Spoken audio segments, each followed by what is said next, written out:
भाई अपनी टीम के योद्धाओं के साथ उसकी मदद करने के लिए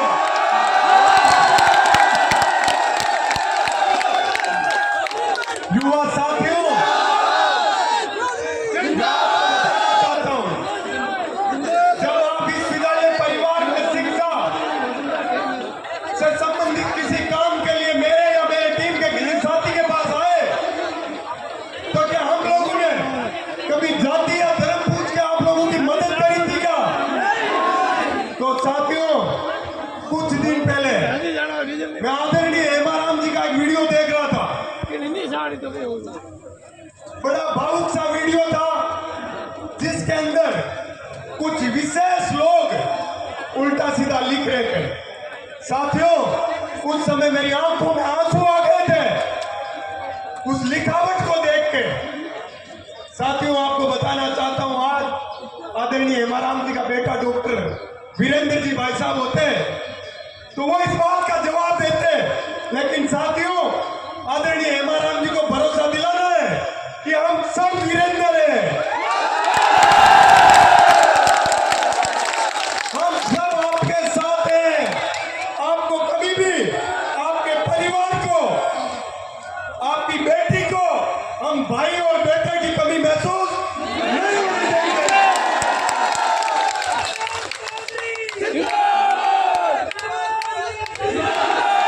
भाइयों, हेमाराम जी वो व्यक्ति है,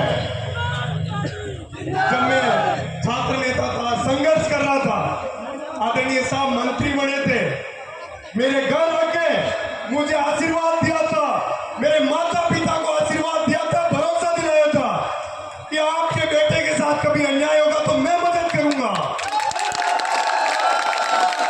साथियों, ये चुनाव उम्मीदवाराम जी के साथ साथ इस बुढ़ापे में, इस उम्र में आदरणीय हेमाराम जी भी लड़ रहे हैं। आप सब लोगों को बड़ी सजगता से, समझदारी से इस चुनाव को लड़ना है। लोग अपने को भटकाने के सैकड़ों प्रयास करेंगे। साथियों, मैं आपको बताना चाहता हूं देश की राजधानी के दुख और दर्द के बारे में।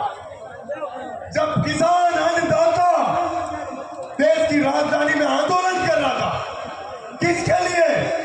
किसान की मजबूती के लिए, मजबूर की मजबूती के लिए, कुछ 36 कौम के युवा साथी के भविष्य के लिए।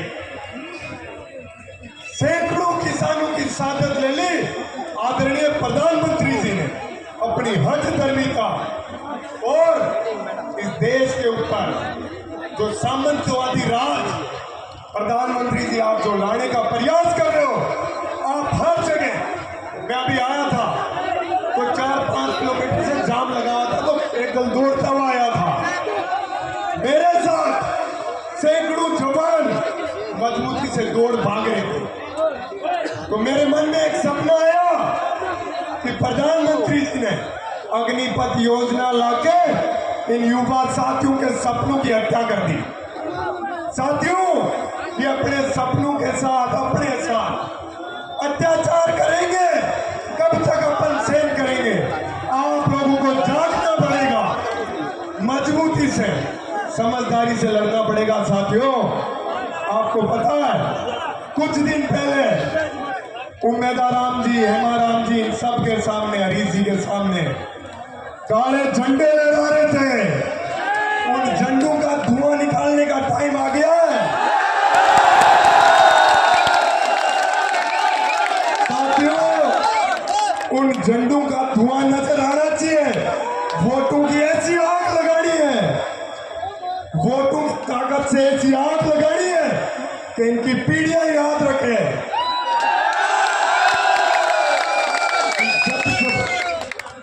जब जब आप किसान को उनके लाडले बेटे और बेटियों के साथ अन्याय करोगे, हम लड़ेंगे मजबूती से, हम भिड़ेंगे मजबूती से, और इस अन्याय को हारना पड़ेगा। आदरणीय उम्मीदवाराम जी अपने निजी खर्च से पिछले कई सालों से शिक्षा के संसाधनों को मजबूत करने के लिए काम कर रहे हैं।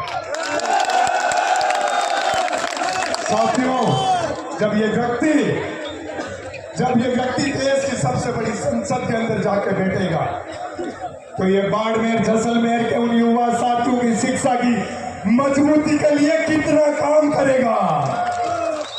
आपको सोचना चाहिए, विचार करना चाहिए कि ये टाइम है प्रत्येक व्यक्ति को उम्मीदवार बनकर इस चुनाव को लड़ने का।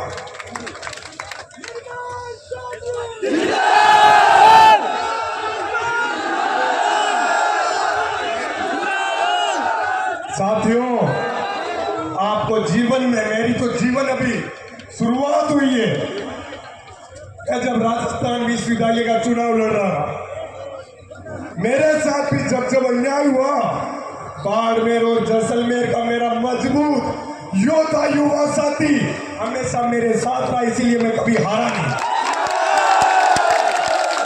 इसलिए आज भी आप लोगों को ये ठानना है, ये ठानना है कि अपन सबका स्वाभिमान किसान कौम का, संपूर्ण छत्तीसगढ़ का स्वाभिमान दांव पे लगाए, प्रत्येक व्यक्ति को उम्मीदवार बेनीवाल बन के इस चुनाव को मजबूती से लड़ना है। मैं आदरणीय हेमाराम जी, इस उम्र में आपको इन युवा साथियों की फौज का जोश और जज्बा देखते हुए भरोसा दिलाना चाहता हूं कि इस चुनाव को हम मजबूती से लड़ेंगे। जहां भी टकराना पड़ेगा हम पूरी मजबूती से टकराएंगे। बोलिए भारत माता की, भारत माता की जय, जय, जय। धन्यवाद साथियों, राम राम साहब।